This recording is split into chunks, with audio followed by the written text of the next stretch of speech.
Everybody loves vaginas. Vaginas. That's what we love. Ja. They're wonderful. I love them. I own one. It's not just for breakfast anymore. Oh. It's an all-day snack. I actually had a dream I was going down on a woman last night. It was very interesting. I was literally just going to ask you, when was the last time you thought about being with a woman? Because it has been a long time for you. Very long time. Yes. Like not even kissing or... Well, you've played before. You've... Yeah, I've played with women. I've played with Kat, yeah. Right. Okay, so, but you haven't had any fingers in your pinky?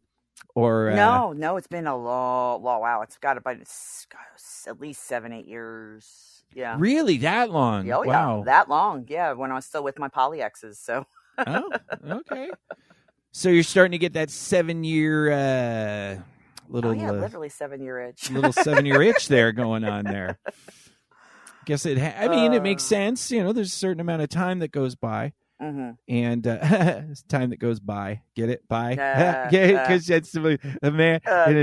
We should start a show. Yeah. 1, 2, 3, 4. Do you feel your sex life is quite lame? Scared that your desires might be strange? Come and join the kinky world of play. Perverted Podcast. Woo-wee!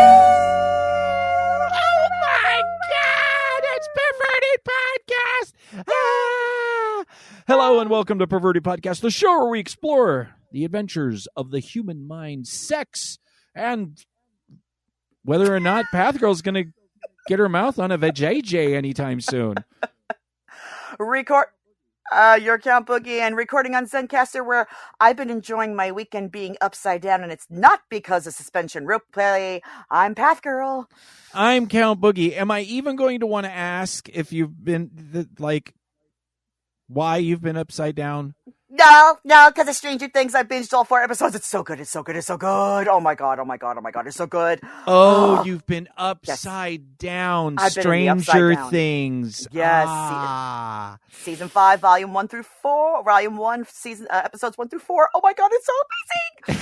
I'm not going to give any spoilers. It's so good. Okay. All right, because I know you you stuff slips out, so don't spoil for our lovely Perverted Podcast listeners. Pathgirl, of course, is a Stranger Things junkie, and huge. It just dropped. So yes, see, the final season just dropped. So I'm glad. Well, no, the first 4 episodes. See, the Duffer Brothers, in all their infinite wisdom, and especially Netflix, they're dropping the first 4 episodes drop the night before Thanksgiving. The next 3 drop on Christmas Day, and the last one drops on New Year's Eve. So stretching you out a little bit.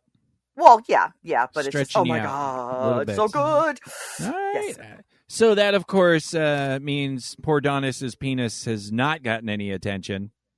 No, it is not, but not just because it's just he's been in retail hell, because he works in retail, and up until Thanksgiving was like hell for him. So he actually told me yesterday or 2 days ago, he's like, on Saturday I am not doing fucking anything. He's like, I'm gonna rest. So, but now that he has to work today, but I might decide to pounce on him now that life's back to normal. Yeah, I'd say some good pouncing. You had a good play scene last time, and and now it's time for some pouncing, and let's get back to the female thing. Yes. For just a sec, because now Sure. you're having dreams. It's starting to come dreams. Now then, when you have sex dreams, our Perverted Podcast listeners, and of course I want to know, because my sex dreams always end poorly. Like it's always like it gets there and I'm doing things to them, and and then they fall in half, or a monster comes. Or it's always fucking something, or I wake up because I'm so excited, I just wake up, and then you're like, no. Let me get back there. So, how are your sex dreams when you have a sex dream? Well, it really depends. I mean, there have been times I've woken up from sex dreams and I've kind of almost like orgasmed in my sleep, where it's kind of like, oh, that was a nice thing to wake up to. The dream I had last night was really weird, because I was having sex with a woman the night before my wedding. Oh. And it was like, Donis knew about it and he was fine about it, but like, like the next day in the dream of the wedding, like everything was going wrong. Like my ex-sister-in-law was there as my maid of honor. Right. My bouquet fell apart in my hands. They were playing the wrong music, and I'm yelling to the DJ, "No, play this song, play this song." So it was it started out really nice where there's this nice little gothy girl that was in bed with me, and she was sitting on top of my face, and it was just, she's tasted so good from what I remember in the dream. But it was just, it started out great, and then like you said, I guess it ended weird, but it was just like, you brought Jewish guilt back. You brought Jewish guilt into the goddamn wedding day. You couldn't just have a little girl fling the day before. All of a sudden, you're like, oh my God, I have to sit Shiva through my own wedding. No, but I mean, like in the dream, Donis knew about it, and it was so it was good.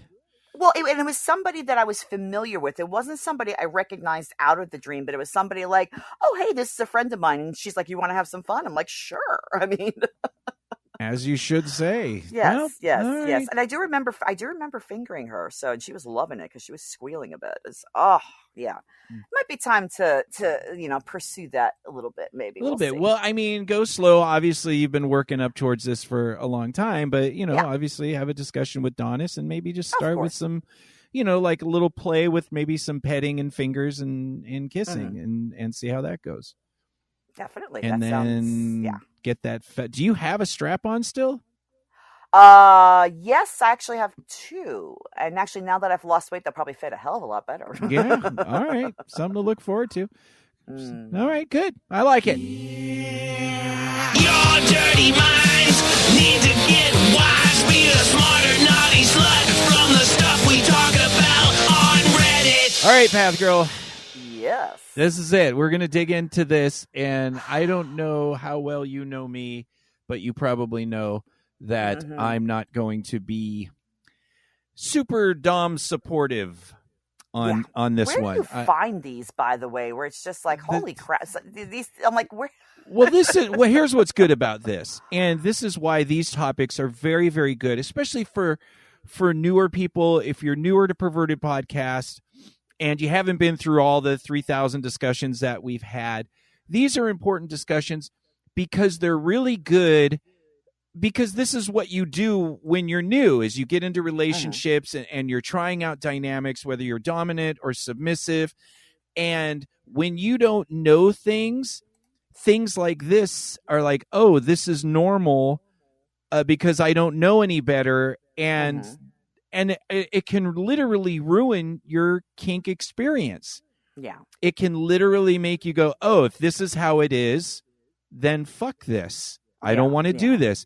And that's why it's so important to have podcasts and be in groups and get that information to find out that, like, maybe sometimes things aren't the best way, or it's good to recognize these things. Right. And so this is going to be one of those topics. And it starts off kind of, I think it's funny because I used to be a massage practitioner. And so I totally get what's going on here. And the poster, who identifies kind of, I guess, as like a male submissive, and he says, I don't enjoy giving my dame massages. Okay. Which I thought just the title was funny to me because massage is hard. It hurts your hands. It can be, it can't be good.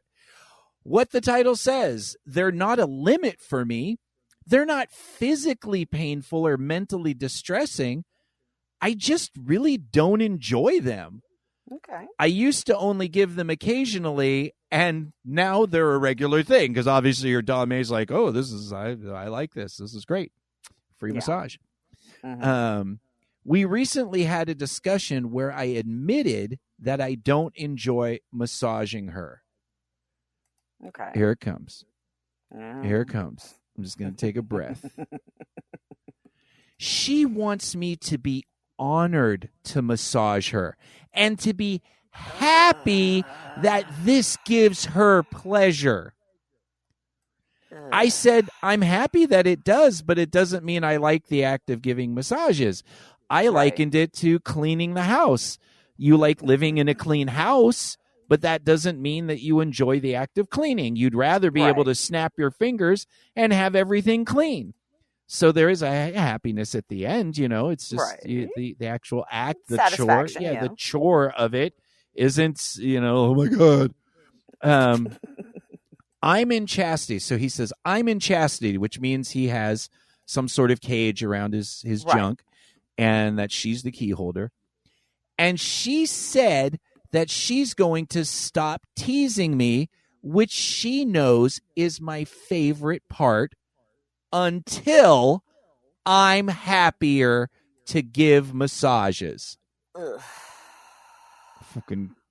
Wait. I didn't think I can be.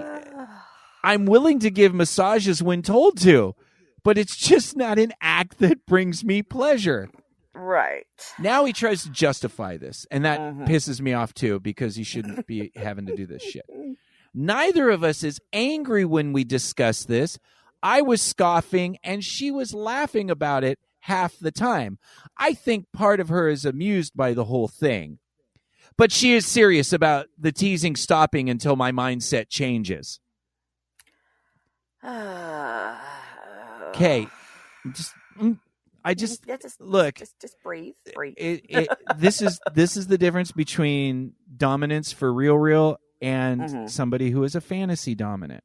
Yes. And I usually let you start, but I'm going to say a couple things first. Yes. She sounds like a dick. Yeah. She sounds like a complete dick. She does not want, and I've been around these people, and I have to get them away from me. I had a 25-year relationship with somebody. Oh, wow. And in the dynamic, I always topped. But then, in friendship and, the times we weren't together and the years we weren't, blah, blah, blah, blah, blah. She was this person, and I finally, I couldn't be around it. She doesn't want a real human partner or a submissive. Right. She wants a mindless worshiper. Yes. She wants a fantasy. This is like that tyrannical narcissist ego kind of thing, that I want a dumb person that is so enamored with me, that is so in love with me, that my farts give them joy, to just, oh my God, anything with you. It could be the most horrible thing, the most painful. I would give my life for you. A worshiper. A worshiper. And there are male dominants like this, and there are, obviously, as we hear, female dominants like this. So it's not a male-female thing. But it is a red flag that this person doesn't want a human. And they don't want a submissive, because submission isn't always doing things you like. Sometimes part of the dynamic is the fact that your submissive is struggling through something, but they're doing it because they want to be of service to you, because they want to do these things. So that's my first observation. I'm going to let you go, and then we'll do some ways around this and how to deal with this and whatever. But sounds like a dick. Yeah. And again, on the submissive side, there have been plenty of times, not in my current relationship with Donis, but there have been times I have had to do things that I don't particularly like, but I know my partner likes. Right. So I will go ahead and enthusiastically do it because I know it brings them pleasure. Right. But at the same time, they're not being a dick about it, going, hey, I know you don't like giving me massages, but give me one anyway. There's been plenty of times out of the scene when it's done, they're like, hey, I know you really don't like doing that, but I really enjoyed it, so thank you. You know what I mean? If there's a little bit of something on the back end, like basically like, hey, thanks for doing that, or wow, I feel so relaxed now. If there's a little gratitude at the end of it, then it might be worth it. But she's just turning around and basically going, "No, you're going to do it because I said so." And you're going to love it, and you're going to love it. And let me ask you a question to go back in to when you said there were things that you didn't like.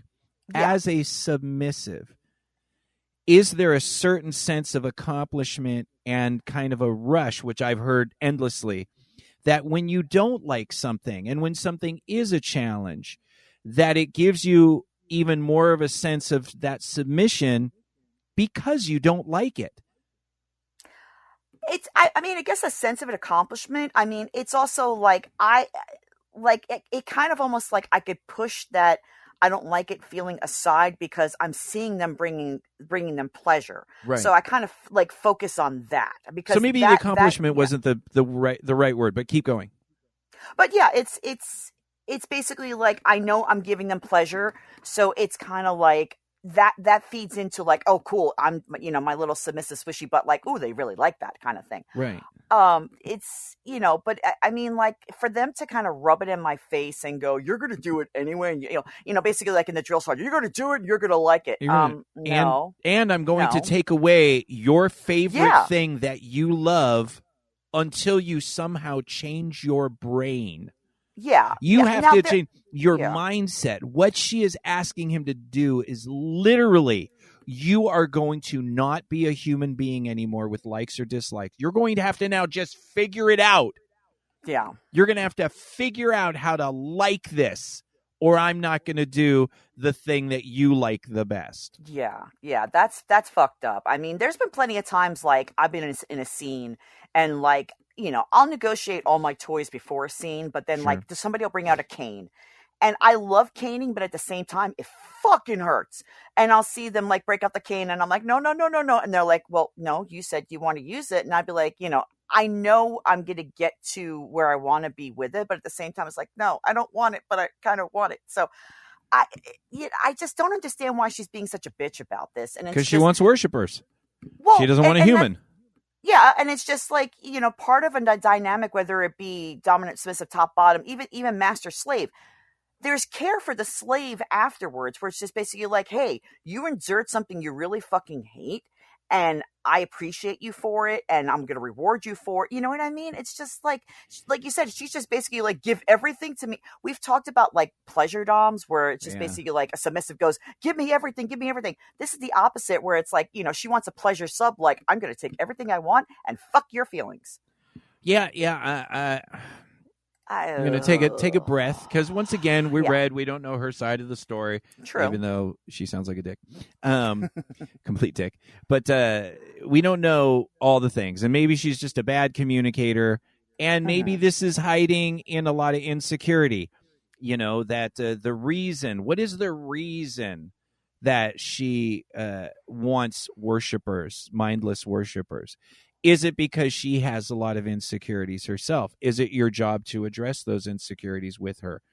Obviously, we're going to wind up, spoiler alert for the end of that, we're obviously going to at some point say, you have to talk to her honestly about this.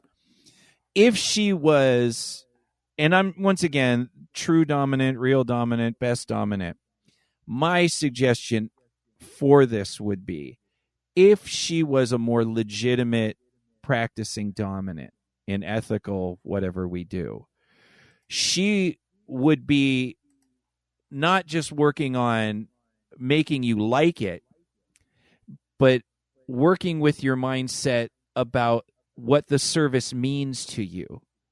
So it doesn't matter if you like it or not, but are we working on the mindset of you having service towards me? What does that mean for you? Am I encouraging you? Am I building you up? Am I giving you a payoff, like you talked about, for that service? Not even just aftercare or a cookie or a favorite treat, but am I validating your need to be of service? So I can understand that, like, even if you like doing something, the fact that somebody says to you, hey, I know you like cleaning houses, but I'm still going to say thank you for it. I'm still going to give you a reward or a treat or something for it. But like, this guy's getting absolutely nothing out of it. And it's just, now part of me is like, he needs to talk with her outside the bedroom. Yeah. But especially with a dom, subs, where it's just like, it's got to be respectful. But I just don't know with this woman. It's just like, it seems like she just wants like a pleasure sub and just like, fuck your feelings. Which, once again, if you're in that scenario and that is up front, that this is what I want, because there's a lot of humiliation subs out there, that part of where they get off is that they make you feel like nothing and that your needs are not important. And there are submissive types that do want to be female worshipers or dominant worshipers, and that's okay. There's nothing wrong with that. This is a perfect match for you. But when you're somebody that's like, hey, I also kind of want to be treated like a person, this does not work for you. And the fact that this person is now going to punish you for not liking something, even though you do it well, you put in that effort because you know it gives them pleasure. I just can't see how, I'm trying to get my thoughts because I have so many things to say, and I can't get frustrated and hate because this can be fixed. But if she's stuck on this worshiper thing, that whole you have to change your mindset as if that's a possibility. You can work with somebody that doesn't like something, and once you really show them what it means to you as the dominant, once you really show them, hey, this is important because this helps my bigger picture. Like when I've had submissives and they've helped with the show that we've had for 10 years, I explain it to them that, hey, when you help me do this, or we help put these things up or set up the chairs or whatever, you are a part of my bigger picture of service to the rest of the world. Because that's what we do here. I am in service. It doesn't make me feel offended to say as a dominant that I'm in service. I am in service to the audience of Perverted Podcast to give them information and help them hopefully have more options and opinions in their lives. And if I make my submissive understand the importance of that mission that's bigger than me, then that may change their headspace around the things that they're doing for me because it's for a bigger purpose. Right. And it's not just mine. Does that make sense? Yeah, no. And I was actually going to add to that because you could take it, let's put this in a normal, healthy, quote unquote, dominant, submissive, top and bottom. You can have something that you don't like doing. Like, for example, I've entertained the idea with previous dominants that I've had about exercise. I absolutely hate to exercise, but I know I need to do it because it not only helps my mental health, but my physical health. Right. There have been people I've known that have used like, hey, can you help me get into a regular exercise pattern? Sure. And it's just basically the dominance holding the submissive accountable. Like basically you're going to do 10 sit-ups a day. You're going to do 10 push-ups, whatever the exercise regimen is. And there's accountability there and there's true punishments. And even with, and then obviously you get the rewards of, wow, you did 10 sit-ups today or whatever it is. we're going to do a scene for 5 minutes. You can break that dislike sometimes, not all the time. You can break that dislike of the activity by basically conditioning yourself for, all right, if I do this really hard thing, I'm going to get something for it. And then eventually you get to the, hey, my body looks better. Hey, I feel better, what have you. And that kind of can even feed into the good feelings. But that's in a normal, healthy relationship, whereas this is just not healthy at all. Yeah, I'm with you on the fact that it can build. You're not going to change a like or a dislike. There's some things maybe you acquire a taste for and then you enjoy the process of doing it. But that really shouldn't be mandatory. And you shouldn't have some pressure in your head from somebody telling you because it's not going to happen. You must do it. It's like saying, okay, you have to like eating a pile of dog shit. It's like, I don't think I'm ever going to like that. And I don't want to do that. That was a really gross analogy. I just gross myself out. Hey, it's somebody's kink somewhere. It is, because I'm like, because then I start going, somebody's like, well, I'll do it. I'll do it. This lifestyle, it's there's something for everybody. But I think if you build up the idea of the service, you can actually find more intimacy in that process of going into the massage and going, this is what it does for me when I get massaged by you, because it's not just getting a massage. You can go pay for a massage. I used to do it professionally. Yeah.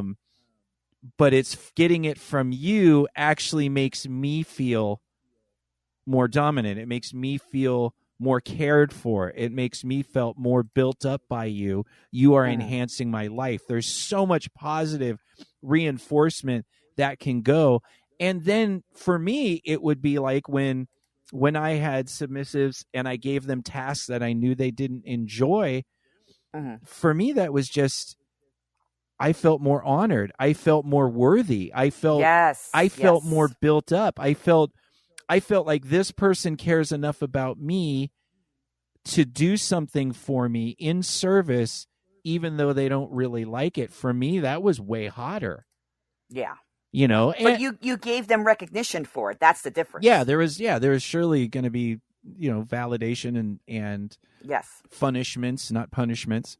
But so I think there's definitely ways that this could be better if you're in this relationship. But if at face value, this isn't a working relationship. No, this is somebody who wants a worshiper and they want to change your brain. They want you to literally just. It's like those movies where gods are like, you worship me, and that just comes from a narcissism, which could be based in dark insecurities. And you got to get away from it. After a certain amount of time, you're like, this person doesn't care about people. They care about themselves, and everything's, I got to go. Ooh. Yeah. Good luck, bro. Get the key back to your cage and find a dominant that allows you to think for your fucking self and gives you the recognition you deserve. Damn it! Yeah, and a cookie. Yeah, got son of and a cookie. Yes, and cookies. Uncle Creepy lurks around your bedroom once you're in his clutch. He penetrates the places where your mama said that good girls shouldn't touch. Hello, Perverted Podcast. What? That's my new squeeze box, baby. I was going to say at first I thought it was a harmonica, but then you started talking and I'm like, oh my God, what? Yeah. Come on, just throw down some kinky, let's do some kinky accordion. Yeah, do it. I want to warn all the ladies that this will make you come. Oh, just so you know. Hey, Ready? Thank God I'm a male. I know, right? It's just the ladies.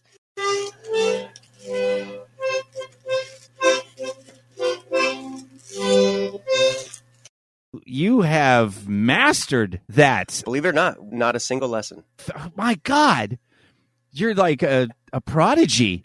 Thank you. A squeeze box prodigy. My fingering is pretty good. Pretty good fingering on the old squeeze box there. Oh, the tingles! I felt that in my taint. I mean, I don't have a vagina, but it hits hard. Played it on a. Well, I thought about it with the scene we're going to talk about, and it made her come. I put it right next to her vagina. Yeah. You can't. Well, people don't understand this, and we'll get into our segment in a second, but. Vibrations are a real thing. Obviously, if you amp that up, you now have a Hitachi or a vibrator. But I have giant gongs, and I've made women come. They're like 27-inch gongs, so big, low, rumbling gongs. And if you put that, a half inch away from a clit and start thumping on it, that vibration will transfer the air. And vibration will transfer through the air, and you can make someone come with it. And so why not? Why not a squeeze box? Why not? Just the vision of I added it to my repertoire. Just the vision of you in clown makeup, leaning an inch away from a vagina, going, I don't know. I just see that as being a fantastic inclusion to your repertoire of shenanigans. I want to talk quickly about shenanigans because we're keeping it tight. We're keeping it tight, but I just have to say this because I got a text from you, and let me get my coffee because I'm going to savor this moment. I got my decaf. Hard. Yeah, I'm gonna. Uncle Creepy had. Was it your first threesome? First one that I care to talk about.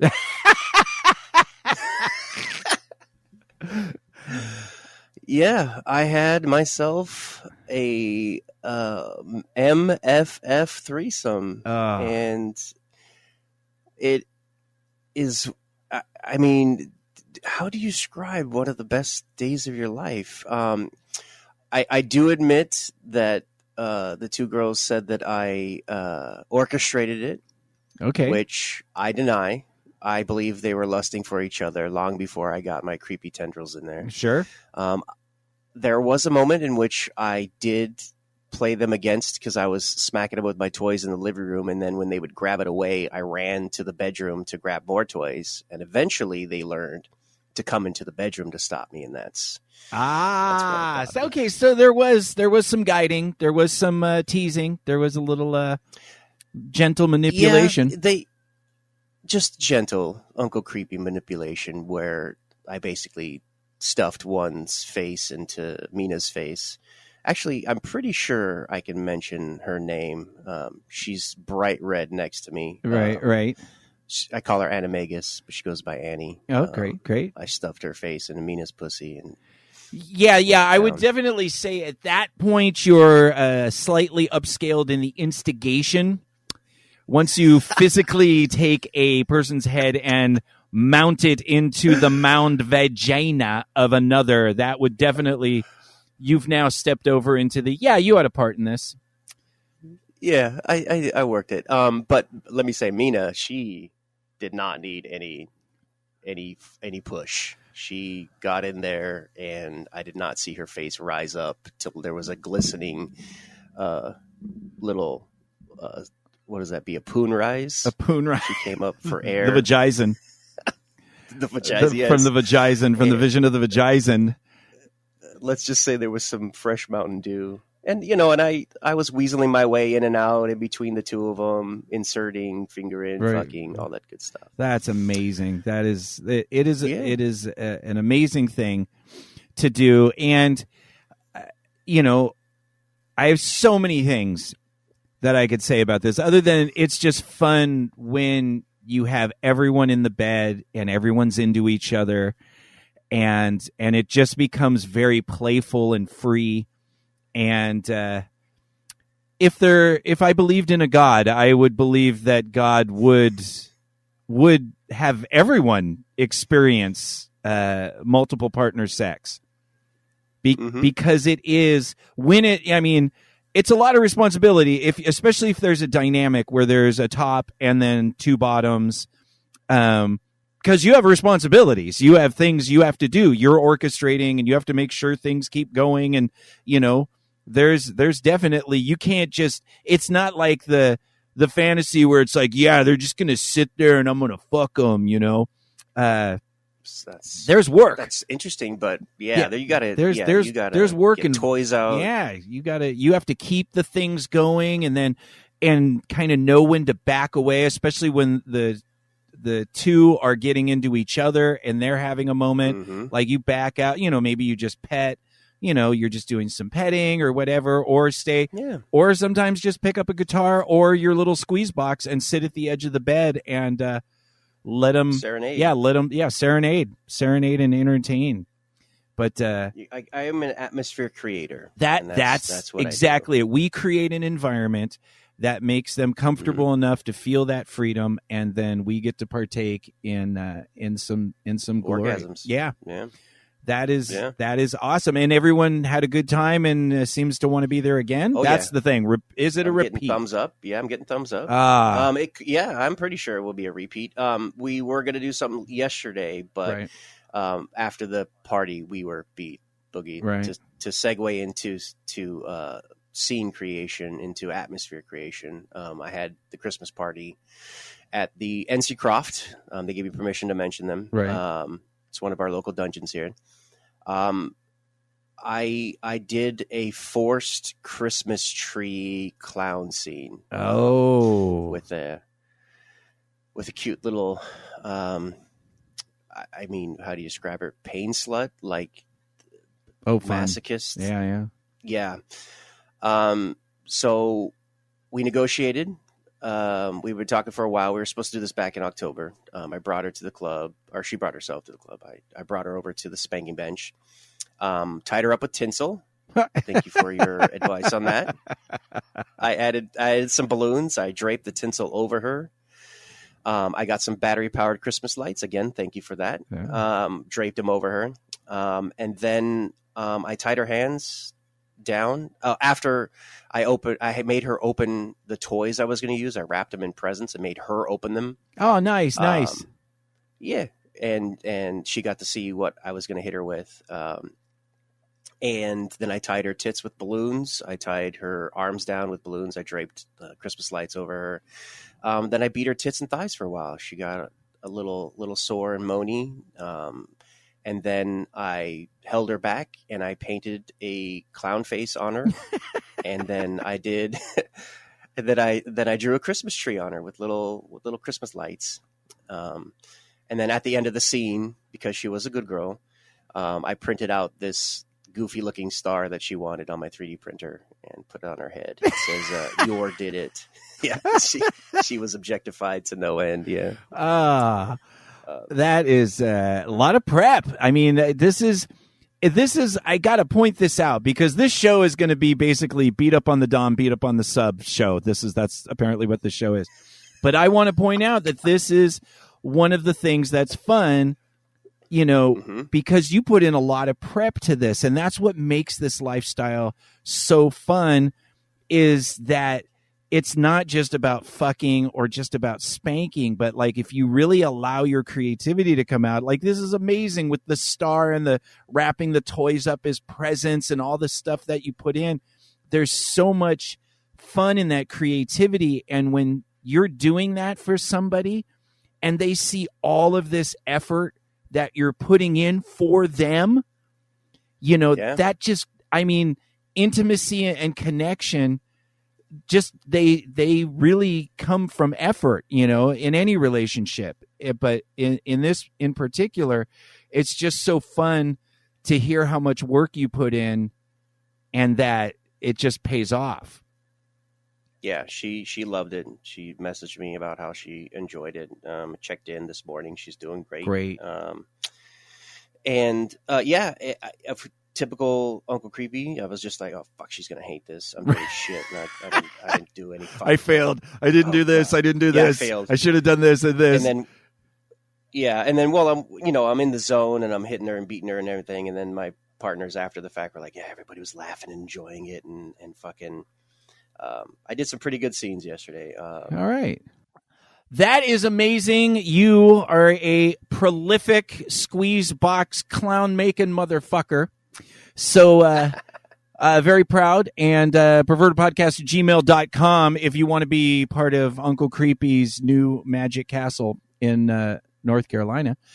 But let's get on to a topic. Now that because it's funny, like I mentioned before, that the dichotomy between people that put in a lot of effort and then people that maybe are a little off on their dom and subbing seems to be the theme of this show. I got one, and I don't want to beat up on this kid because he's young, he's excited or whatever, but I am going to, we beat up on the dom before, now we're going to beat up on the sub a little bit. So it's, How can I surprise my girlfriend, D, for dominant, as a sub? ?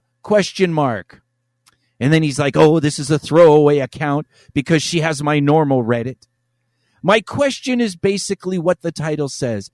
I want to give her a surprise, but I'm kind of new to this and I don't really know what to do as a sub. My main idea involves self-bondage. Like maybe I send her out of the room and when she comes back, I would be tied up for her. Any thoughts? Yeah. But many. Yeah, I have a thought. What is she? I know where you're going. I read this, and I knew exactly. I was like, "Oh, Boogie's gonna have this very specific answer," and I'm pretty sure it involves steak and peanut butter and jelly. I'm going to surprise my dominant with the thrill and honor of doing to me what I want. What a great idea. I'm not going to ask her what she wants as a dominant. I'm going to tie my fucking self up. Tell her. I'm going to send the dominant out of the room. Okay, get out, dominant. Go stand in the hallway for 20 minutes while I tie myself up, and then I'll call for you to come and fucking do. When I'm ready to play with me. I'm so when you're ready to do what I've set up. Here's all the toys that I want you to be surprised to play with me with. So, yeah. So go. I go. I just there's my rant. We're gonna get into it, and it's innocent, but once again, maybe the surprise for the dominant would be to ask them what they want to do or let them do it. Yeah. Like, you're not even going to let her tie you up. You're not even going to make like a thing where you like, oh, pull the grab bag and oh, bondage this. Oh, now you can tie me up, or whatever, It's like, I'm going to do all the things and then you should just be surprised. This is what a great happy birthday, mistress. Jesus fucking Christ. I see where he's going. I get it. But yeah, I do want to pick on him just a smidge more. I think this term is called topping from the bottom. Kind of, yeah. It seems to come up a lot with me. I think it's just a brat's resting mode is to tell you what you need to do to them. Right. Or when they try and be slick and it's like, oh, I'll bet you can't hit me with my favorite paddle. It's like, fuck you, bitch. I know exactly what you're trying to do. Like, you can't fucking... Yeah. I'm looking at somebody in this room. So I like where he's going. I feel the enthusiasm. I appreciate this. Sure. But my suggestion for this one, and I thought about it, is why not sit down with her way before all of this? Right. Put down in a little jar, write down all the things that like are kinky and freaky that she decides, throw them in this little jar. Right. And it's like, oh my God, happy birthday. Let's pick from the jar. And maybe it's some like different edge play, or maybe it's like a different thing. And then let them build that scene. That way they can be like, okay, I know exactly what I'm going to do for this. You sit right here on the bed. I'm going to tie your ass down. I'm going to beat your cock to oblivion. And then you're going to please me. Like, what? What? That's not a surprise I like. Surprise! Listen, surprise! Get to work, motherfucker. How about that for surprise? Go wash my fucking car. How about that? That'd be a nice surprise. How about make me something to eat? Oh, that's not a surprise. Yeah. No, it's a surprise that you actually want to fucking give a fuck about me. Oh, great submissive. Sorry, I'm being a dick. I know. I get it.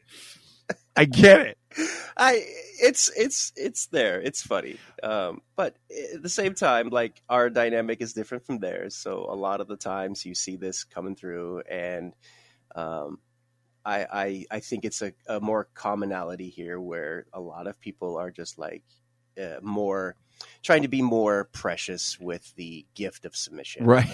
And I like it. I like it. I enjoy the power exchange, but if you're giving me that power, I'm going to do what I want with it. Yeah, that's your pleasure from it. That's the power exchange. My pleasure. And there's nothing wrong with once again, service topping is a normal part of thing. Like, I love doing things for my partners that I know they love because I want to be a king. I want to be a star, and I want obviously I want the person that I care about to like me and enjoy the things that I do to them. There are, of course, times where as a dominant, you are like, this is going to be about me. I'm going to take control, because sometimes, just like we talked about in the last segment, submission doesn't mean doing everything that you like. That's not what submission is. Submission in nature, as we've talked about many times, usually comes from some sort of fight and reluctance to submit. I'm doing this because it's a challenge. I'm doing this because I don't necessarily like doing this. And I know that fulfills a need of my dominant. And in that power exchange, there is surrender.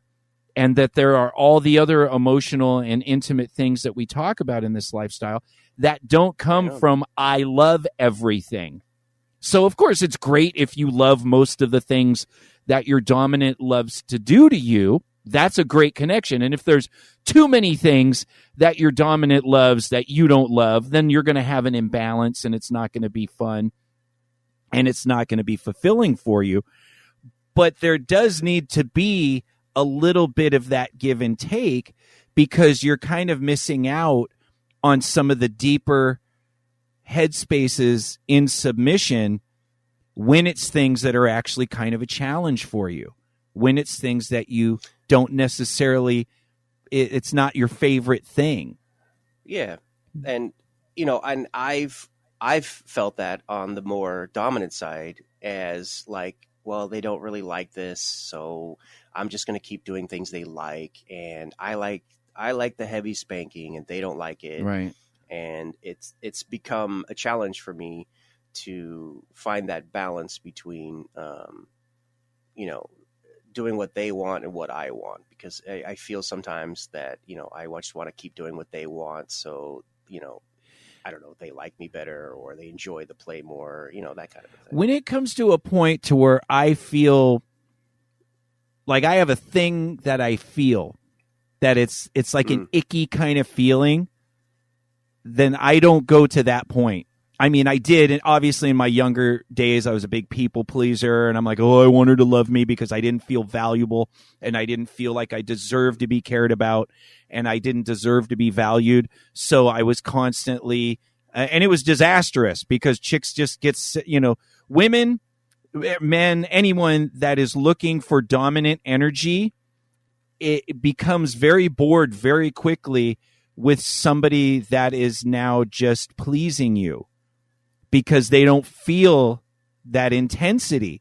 They don't feel that I'm being taken. They don't feel like the prey. They don't feel like this person is taking charge of me, because I can tell them whatever I want and they'll do it. There's not a dynamic. There's not a power exchange there. And for people that are looking for that power exchange on the submissive end, if the dominant is constantly just like, what do you want? I'll just do anything you want. That just literally turns them off.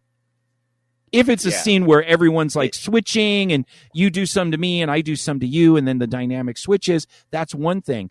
But for people that are looking for an actual dynamic, if you are a giant pussy dominant that just does whatever the bottom does, they're actually going to fucking leave, because that's not what they want.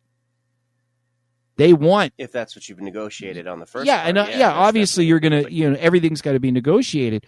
But if you're too much of a giver in that dynamic with somebody that wants somebody to take, you have to learn how to take. You have to learn how to have the confidence to say, I want this, and I'm going to take this, and I'm going to bend you over and do what the fuck I want to do.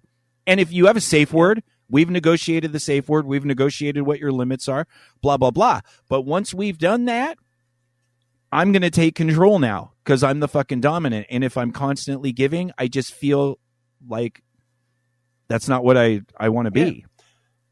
And in this new relationship, I've been trying to take more. Right. I learned with her to accept that this is what she wants. This is, even though I am causing her physical pain, she enjoys it. Right. She said to me yesterday at the thing, she's like, yeah, I was getting beaten. I came 3 times and was like, wait, what?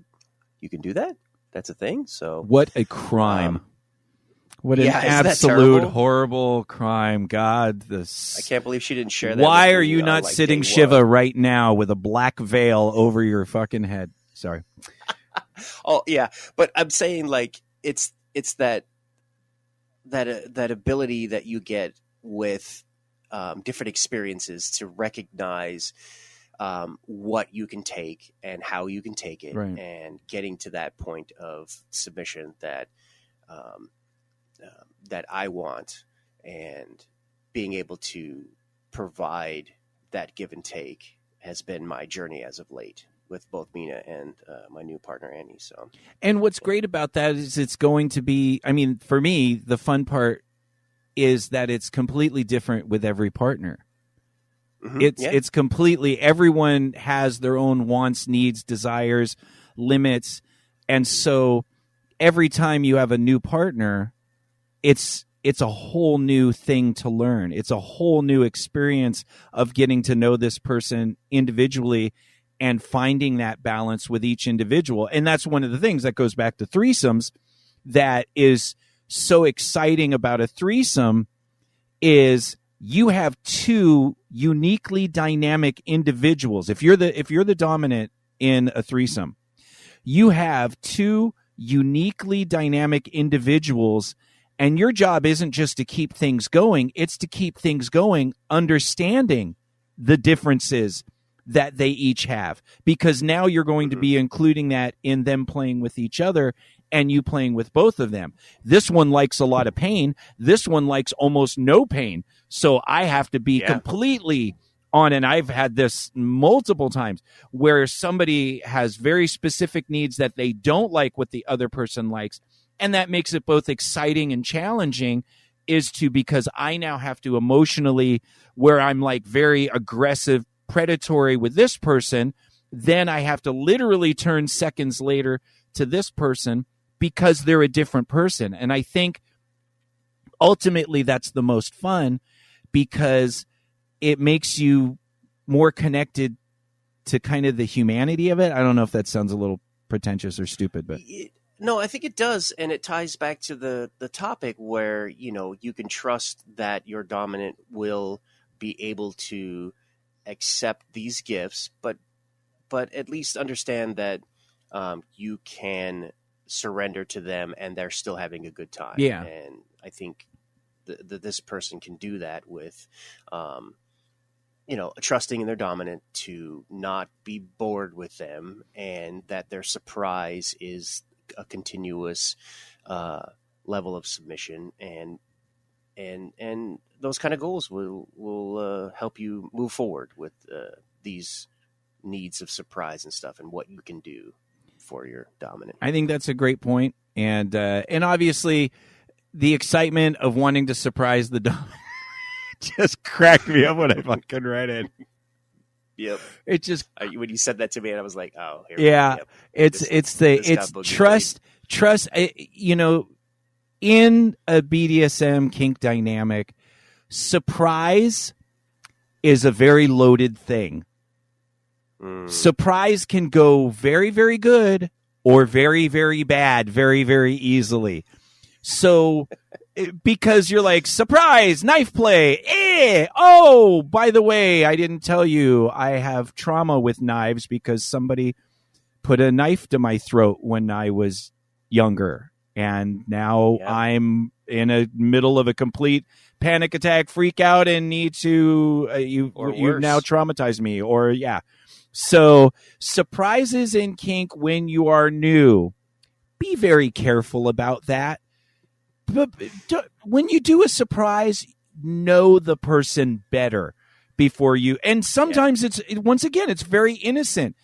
I mean, there was a dominant I used to know very well. She's been on the show, called her Gravel Tits, and she talked about surprise. They were on a cruise, and they didn't have something to beat him with, and she just grabbed an extension cord and beat him with the extension cord, and within 3 minutes he lost his mind, crying, freaking out, whatever, like, this is, okay, we just improvised and I just grabbed this, and he was into it, but he had forgotten that that's how he was abused as a child, as his dad or whatever used to pull an extension cord out of the wall and beat him senseless with it. And so surprises in, So I do a lot of fear play, and that involves surprises. Sure. But how I get by it is I preempt the surprise. So maybe weeks before, I'd be like, oh, what do you think about knives at your throat? Right. Holding a knife really close to your eyeball. That's how I get that prior consent of like, hey, I'm going to have rubber chicken shoved up your ass, and then they're like, oh shit. Yeah. I had a former partner who did that, and they only spit on it. Right. You need to lube. And so that's how I get by with that surprise. So it's a surprise because it's a surprise in the moment, and it's exciting in the moment, because I think that's where we're going. Have a lot of options. And you talked about this before, which was great. have a lot of options beforehand, screen those options, and then the surprises, you don't know which ones. But and it's still a really good surprise. Yeah, it's still a surprise, but because it's fun to try shit because there's that excitement that you don't know what's going to happen. But man, it's when we're playing with people's minds as well as their bodies, it can go really bad. It can go really bad, not intentionally. So if you're going to do things that are complete surprises, you need to negotiate what to do in case the thing I'm surprising you with isn't going to work. That it's totally okay. Right. We're going to try some things. This may be shocking or surprising or whatever. You have your safe word. I will respect it. I will not be disappointed. We're going to, I don't know the word surprise. Just seen it go bad. I've seen it just go bad. So like, what is this? Fuck. But a good topic. And I hope that, and I did bitch a little bit in the comments section, and make some jokes. How'd that go for you? I haven't gone back and checked, and I said, well, maybe she wants to tie you up, dumbass. I wasn't mean. I felt mean, but I understood it was innocent. And so I said, well, maybe letting her be in charge of some things would be more of a surprise than her doing things to just you greedy bottom piece of shit. What? I'm sorry. I'm old and scarred. It's fine, but God damn it. From lots of surprises. From lots of surprises.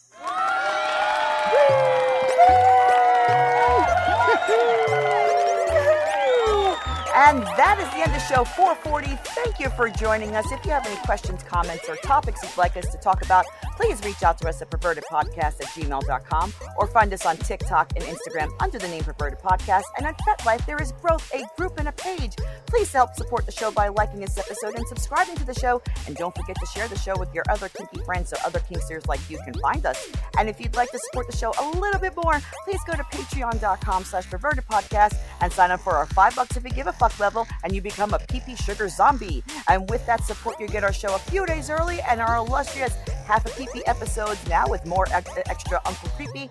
And it's only exclusive to our Patreons. And of course, love and smushy kisses to our patrons around the world. Your support means the world to us. Thank you, Path Girl. Fantastic discussions. There was love. There was joy. There was fantasies. Can I go back to the Upside Down now, please? Yes, please. fine. Go back to your goddamn I'm gonna go watch it again. Stranger Things binge. Vix Vapor Rub, whatever that fucking... I hate that character. But I liked him before he was Vecna, but whatever. Whatever. Thank you for watching and listening to the show. Oh, yeah, I was just started talking about Stranger Things as though we were on the phone. You, of course. Yeah, thanks. All right, see you guys on the next big show. Woo! Bye.